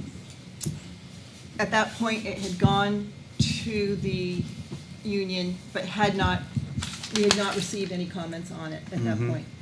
Having received comments from the teaching staff, following that is why version 3 came about. So we recommended not, at that point, I believe Superintendent Murphy had spoken with Mr. Macri of the union, and he had no changes to it. Right, initially, Michael and I talked about it, and those were the 2 versions when I brought it to the instructional committee. Right. But then he went out, Mike went forward and did a survey with teachers, and that's where the result came, where the teachers would rather just stick to the traditional, provide the 2 weeks at Christmas, and then add the 2 days at the end in June, so we would go into the next week. So I didn't have that information, the survey, the 35, 65 position that the teachers took when I met with that, with the instructional committee, and that's why I added a 3rd version tonight. So the recommendation from the instructional committee we're supposed to just ignore? I think at this point it would be smart to ignore that. Okay. And then version 3 will potentially take us right to the 23rd, the week before 4th of July week. Good. I have some health concerns with regards to the temperature at that point. We've gone later. Yes, we have. I just don't want any, I just want to make sure the teachers won't be coming back saying, oh, we can't go to school because it's The too new hot. HVAC system will be in the high school Yeah. by then, but Well, I think that middle if that school. happened, we just And, respond with, this is what you asked for. Okay. At the end of August. I mean, those can be Pretty warm. Yeah. August, September can be warm too. Okay. Would anyone like to make a motion? Yes. Go ahead, Kara. I was going to say, I move that we accept version 3 of the school calendar for the 2025-2026 school year. Second. I'm sorry. who's Moved by Ms. Meeker, second by Ms. Robinson. Further discussion? Other than to say, these seem, everything is a risk, right? Either you start a little later and end a little early, but cut into your Christmas time. Start a little later, you end a little later, you get all your, holiday time. You know, if it's what the teachers, from what we expect, if that's what the most popular version for the Right. teachers is, then, Right. Yeah. you know, It's a no-brainer. it's a no-brainer, because that's the only real variable. Right, yeah, I mean, I always will bring you options, I have in the past, some a little bit more radical than others, I might add, but, you know, it's my job to look at all, give you as much information as I can, and, you know, like I said, the only reason I stuck to the original version 1 was because of the positive feedback I did get Right. around that last year, and it was, and principals even indicated, you know, teachers were really ready to come back too, because they had that extra week, so but, you know, you can't measure that, I mean, everybody's different, so I'm fine with that, I'm fine with that calendar. All in favor? Aye. Any opposed? Any abstentions? Motion passes. What's next? Electric bus extension. I'd make a motion to extend it the 90 days. Moved by Mr. Richards, seconded by Mr. Cotton. Any discussion? All those in favor? Aye. Any opposed? Motion passes. Lead remediation grant to accept $85,000. I will move that we accept the $85,000 lead remediation grant. Second? Moved by Ms. Walsh, seconded by Ms. Hastings. Is there discussion? Congratulations. Yeah. All in favor? Aye. Any opposed? Any abstentions? Motion passes. Kudos to Matt and to our grant writer. That's true. Ellen Desmond worked with Matthew on it, and along with Matt's, Mary Wyatt at Matt's assistant, so she really helped with gathering all those invoices. Nice. So, Wonderful. May I ask a question, Matt, do we have an ongoing testing program, or have we, you know, I would expect there's a periodic testing to make sure that, you know, other components do not contribute anything? I think we're going to incorporate that into the future. I also had reached out to DES to ask if there was going to be another round of testing and requirements and that sort of thing. So I didn't get a definitive answer, but I do think that we should continue. Okay. Thank you. Yeah, are we gonna do policy now? All right, let's Good go. policy. Guys. I have a question on 641. I don't know if you're gonna talk about. You have a question about something on first reading? Yeah. It's not really. Well, it's not, it says it was tabled, and then I just wanna know Oh, how I long. see what you're saying. You have a question about the minutes Yes. from October. Sorry. No, it's okay. Ms. President, is it okay if she asks her questions now? Yes, So- go ahead. I see that it was tabled until a later date. Can we get a date that we will revisit this on? So just to provide clarification to everybody in the room, we're talking about the class size policy that was well-reviewed by a joint committee of instructional and community and policy. There was some question as to if the district could deliver the amount of information we need to make a smart decision about modifying our class size policy, because there are real fiscal effects and ripple effects to any changes, even just a little bit here or there. So the request was that the district have time to produce reports of if we reduce class sizes and therefore we need more classes, do we have the facilities to withstand it? What does it mean for hiring? What does it, you know? So there's just all these different implications that we wanted to have a chance to report out, and I'll hand it over to Kathleen to discuss. No, you summed it up beautifully. I've done some of that homework already. You know, you can't just look at the numbers right now. You have to go back. What's happening in kindergarten for a second? What's happening in preschool? So I've done all of that, and now I'm just checking to see which buildings. If let's say I make a recommendation that we add another third grade class, right? What does that mean? Does the school have a room? That's important, because you know some of your buildings are at capacity in terms of room space, and in part because of programs, right? The programs that you have to support kids take space, so that's what's happened. I'm close. I mean, Do you think by February? Oh, yeah, we'll have it for budget. I really want it to, because you need that for budget. So when I give you That was the, the main issue, was like, when we take actual data, let's take these new suggestions and apply it to what we have now. If we put this in play now, what would happen? And by looking at enrollments and building configurations and all that kind of stuff, it gives real life data. you're, based on the enrollment that I saw and what I've seen in your report, which is in here, you'll see it yourself. You don't need me to even tell you that, because it's evident, right? The numbers show a decline in enrollment. So you would fit that range that you created in your committee.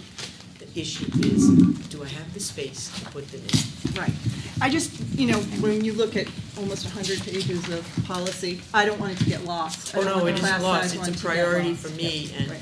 I worked on just figuring out how I can present it to you in a way that's comprehensive and yet isn't pages and pages. Right, and the additional piece is that any new policy implementation wouldn't be effective until the following school year anyway. So we just have a longer runway in which to have this discussion. Yep. And it just seemed prudent to wait to bring the policy itself to the board until we had a And it would be fiscal part of the analysis. enrollment report, you know, every year I do an enrollment report, and we've done it in December, which is too early. I'm gonna hold off and deliver it in January. It's more relevant to you as you begin your budget. You know, 2 months ahead and looking at an enrollment report, it gets lost. I always felt like it got lost, so I'm pushing it, but we're working on that now, because it takes time. And the biggest issue we'll have is getting the enrollment at the high school for classes. I know Tim's here, and kids sign up for their classes, you know, and do their courses for the next year. That's where I really need to look at teacher, class size, all of that. That's where a lot of more difficult work. It's easier in the middle and the elementary, to be honest. It's the high school. Okay. I haven't forgotten. Thank you. Thank you for bringing that up. I appreciate that. With that, Do you want like a designated yes. seconder? I'm would happy you- to do that. would you do the honors? Yeah. All right. So proceeding to page 86, I move that the board accept on second reading policy 300 regarding the fiscal management plan. Seconded. Moved by Ms. Meeker, seconded by Ms. Robinson. Any discussion? All those in favor? Aye. All those opposed? Motion passes. Moving forward to page 95. There it is. I move that the board accept on second reading the revisions to Concord School District Policy 301 regarding fraud prevention and fiscal management. Seconded. Any moved by Ms. Meeker, second by Ms. Robinson. Any discussion? No. All those in favor? Aye. Any opposed? Motion passes.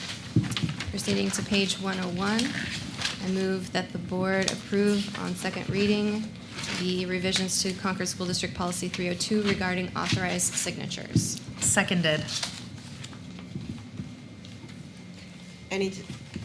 Moved by Ms. Meeker, second by Ms. Robinson. Any discussion? All those in favor? Aye. All those opposed? Motion passes. Proceeding to page 108, I move that the board approve on second reading revisions to Concord School District Policy 309 regarding investments. Second. Moved by Ms. Meeker, seconded by Ms. Robinson. Any discussion? All those in favor? Aye. Any opposed? Motion passes.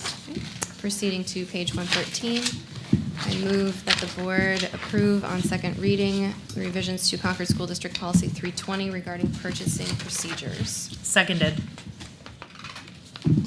Moved by Ms. Meeker, seconded by Ms. Robinson. Any discussion? Motion passes. Thank you. Oh, No, no, we gotta let's vote. vote. Yeah. Sorry. I'm on a roll. All those in favor? Aye. Any opposed? Any abstentions? Motion passes. Great. Proceeding to page 117, I move the board approve on second reading revisions to Concord School District Policy 322 regarding bidding procedure. Seconded. Moved by Ms. Meeker, second by Ms. Robinson. Any discussion? All those in favor? Aye. Any opposed? Motion passes. Proceeding to page 121, This one's a slightly different motion. I move that the board approve on second reading the review and subsequent non-changes to Concord School District Policy 322.1 regarding cooperative purchasing. Seconded. Moved by Ms. Meeker, second by Ms. Robinson. Any discussion? All those in favor? Aye. Any opposed? Any abstentions? Motion passes. Regarding, I will move that we Yep. move send 326 back to committee for the discussion we had. yep, happy to second that motion. Any discussion? All those in favor? Aye. Any opposed? Motion passes. Let's proceed to page 140. I move that the board approve upon second reading revisions to Concord School District Policy 350 regarding fixed assets and inventories. Seconded. Moved by Ms. Meeker, second by Ms. Robinson. Any discussion? All those in favor? Aye. Any opposed? Any abstentions? Motion passes. Proceeding to page 144, I move that the board approve on second reading revisions to Concord School District Policy 361 regarding food service funding. Seconded. Moved by Ms. Meeker, second by Ms. Robinson. Any discussion? All those in favor? Aye. Any opposed? Motion passes. Proceeding to page 148, I move that the board approve on second reading revisions to Concord School District Policy 362 regarding the Concord Teachers Benefit Trust. Seconded. Moved by Ms. Meeker, second by Ms. Robinson. Any discussion? All those in favor? Aye. Any opposed? Any abstentions? Motion passes. And finally, on page 152, I move that the board approve on second reading revisions to Concord School District Policy 381 regarding the Runlet Scholarship Fund. Seconded. Moved by Ms. Meeker, seconded by Ms. Robinson. Any discussion? All those in favor? Aye. Any opposed? Any abstentions? Motion passes. Thank you to the Communications and Policy and Finance Committees for all your work on those. Mr. Cashman and Mr. Dunn, I'd just like to go back to bidding for a second. As you know, I worked for the state for a number of years, and there's a lot of reasons you do sole source contracts, existing infrastructure, they have other things. So could you explain the high school HVAC system, please? Sure. When COVID hit, there was a significant amount of money. I think we got a total of 19 million over, and there was some earmarked for the HVAC project. We used that money to do some studies through an engineering firm who had already had on file the existing systems, because when Concord Steam went out of business a couple of years prior, they had brought forward those plans, so we engaged RFS. Train was also involved in some of that work. And then what happened when we did the ESSER funds for broken ground, that was all ESSER. We did that with Train because they already are a contract and have all the controls in all 7 schools, including, I believe, this one. We're looking at doing Yeah. this one.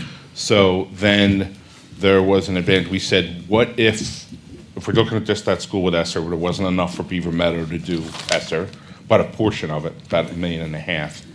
We said, what if we looked at all the schools, and we brought that to the committee, that are left, besides Runlet, because Runlet would get a new system when a new school's built. And we were able to negotiate a competitive deal to get all the engineering stuff waived, because it was all done under the Train banner. So they went through the school, used the reports at RFS, and we were able to come up with that funding mechanism to be able to do this and get it done. And because they have the existing system, you're not managing 2 contracts. Right, everything Or will be 2 under their different control. systems. Yep. Thank you. Personnel, winter coach nominations. Good evening. We have pages 173 through 175, 9 new coaches for the winter sports for the Concord School District. Did you want me to go through them, or? I move acceptance of the slate of coaches as presented by Michelle Garrett. Moved by Ms. Robinson, seconded by Mr. Cotton. Any discussion? All those in favor of approving the winter coaches? Aye. Any noes? Any abstentions? Motion passes. I am losing my rhythm. All thrown by that. Great. Book is just so big, it's the flipping back and forth. Yeah. Sorry. Enrollment reports. Enrollment is on page 176 in your report, your monthly enrollment. I just looked at it. It's the same as it always is, you have some leading in some grade levels and other grade levels. I mean, we had, we picked up 10 youngsters at Beaver Meadow, and we lost 7 youngsters at Abbott. You know what I mean? So Yeah. it pretty much averages out when you look at it. We picked up 2 new students at Runlet. We did see a difference at the high school with Deerfield, but remember, the contract is a little bit different now. They have what they consider school choice. I think Concord High School is always the first choice, but that's just my opinion.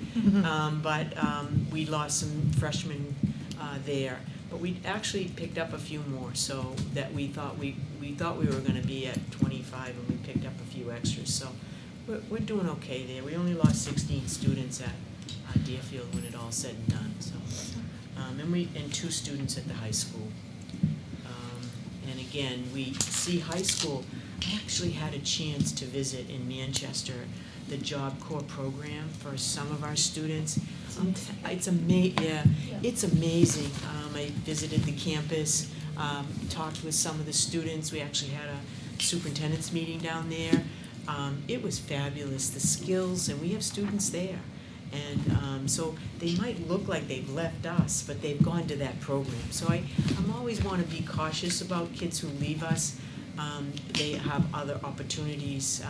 We do use Second Start, as you know. We have students at Second Start, and we just feel like, and some students do the GED program, high set for their credits. So, but I think one of the things that the high school is working really hard on is tracking those students and making sure we capture anybody who leaves. Now, sometimes we have students who leave and we don't know where they are. We don't get a request for records, or they don't let us know where they're going. That does happen, so. They don't send in their letter for lunch refunds. No, and they could have if they had done Falls by that. the wayside, Maybe that's you an know? incentive, but all in all, I think the enrollment is staying steady, as it has been. So, Superintendent, you had mentioned the increase at Beaver Meadow, and I see that the first grade has 2 classes of 22. That's within our guidelines, but just wanted to know if there were any changes or any support that you've offered those classes. It was in the range, so Yeah. we didn't, there isn't anything else. If it got close to that 24 range, then we absolutely would do some, we Okay. talked about putting in an educational assistant. The problem we have with that is trying to find an educational assistant. But we would do that.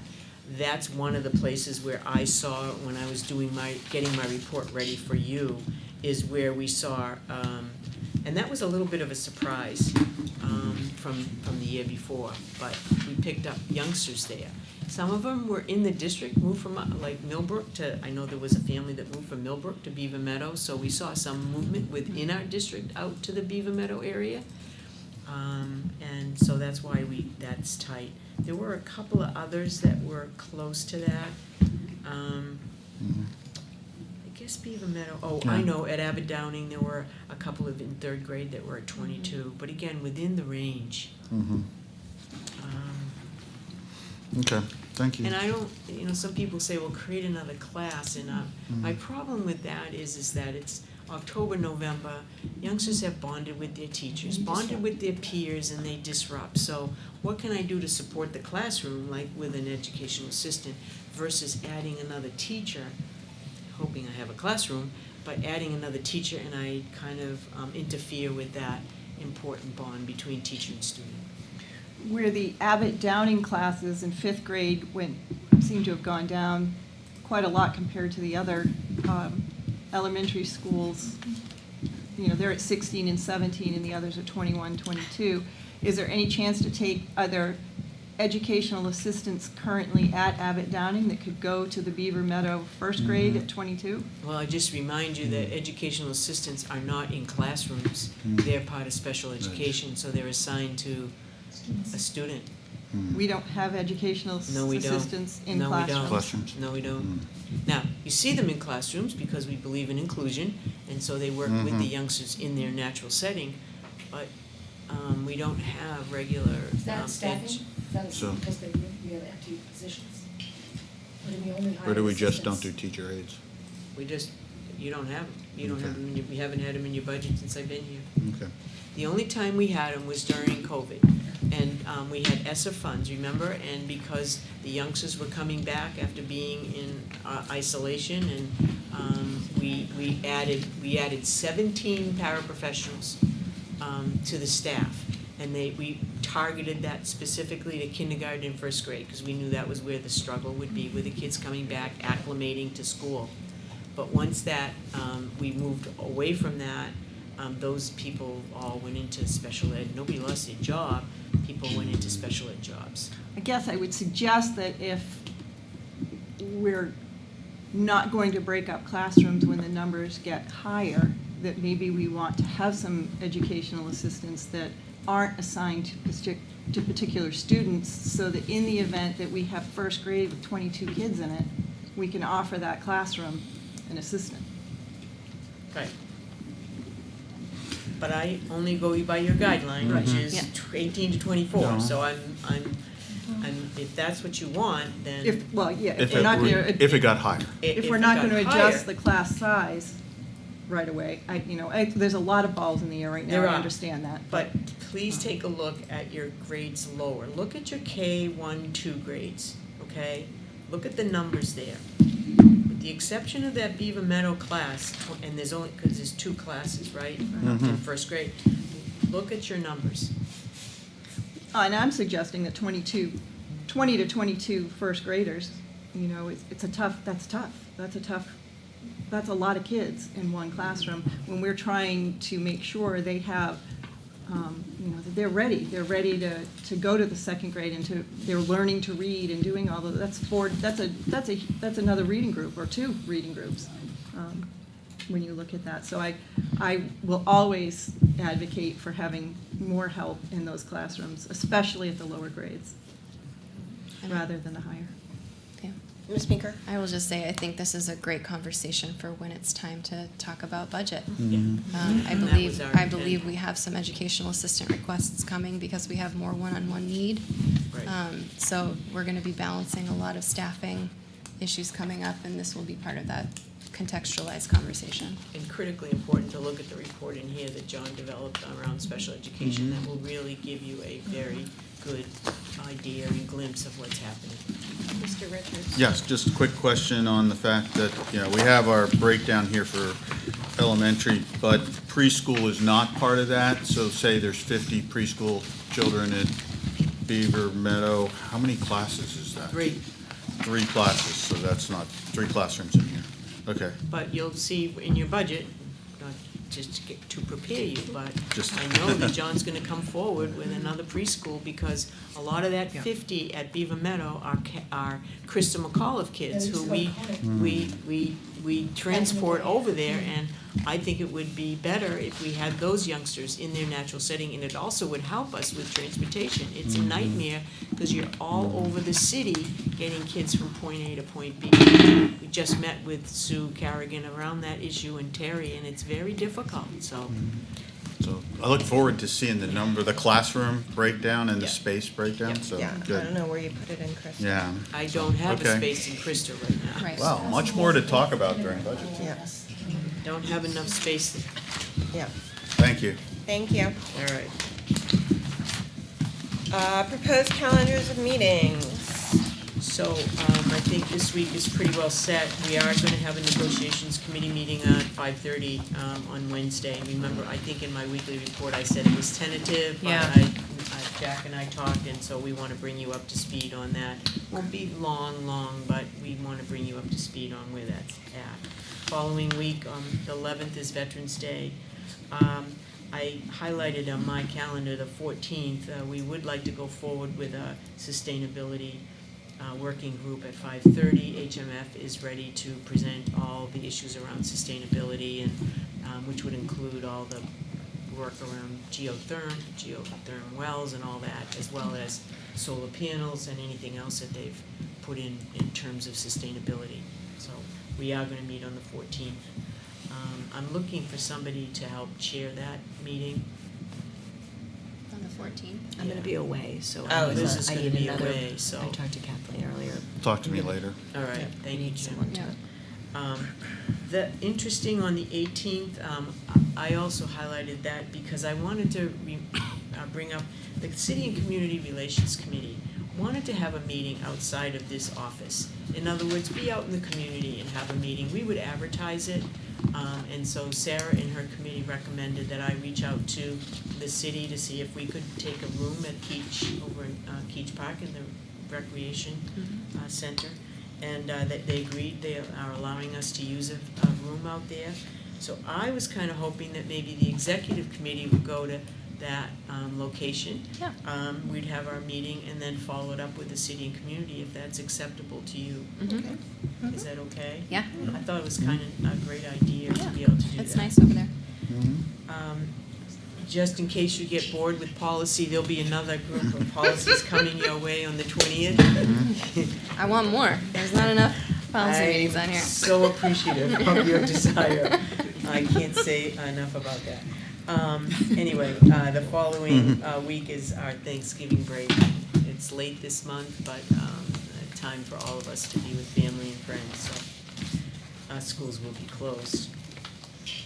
The December calendar, your Board of Ed meeting on the 2nd, negotiations on the 4th, and a building committee on the 5th.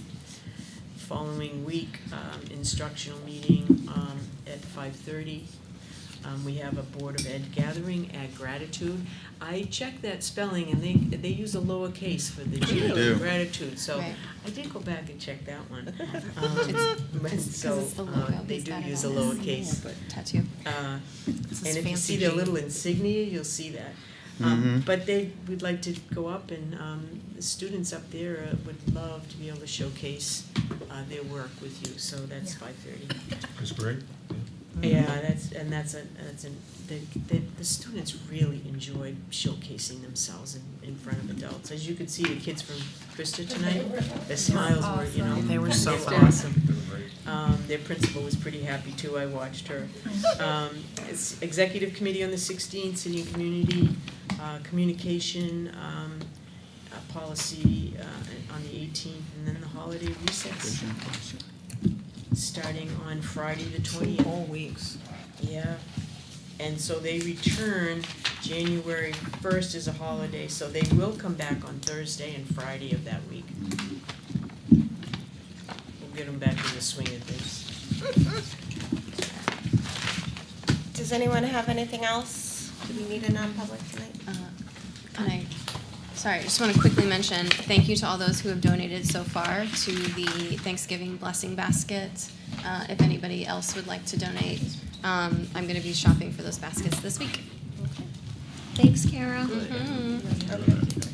Anything else? Okay, then I will take a motion to adjourn. Moved by Ms. Higgins, is there a second? Second. Wait, Second I'm in by shock. Is there no Ms. non-public? Robinson. Yeah, is there no non-public? Nope. All right then. No? Okay. All in favor? Aye. Any opposed? Any abstentions? Motion Who was the passes. second, Sarah? Yeah,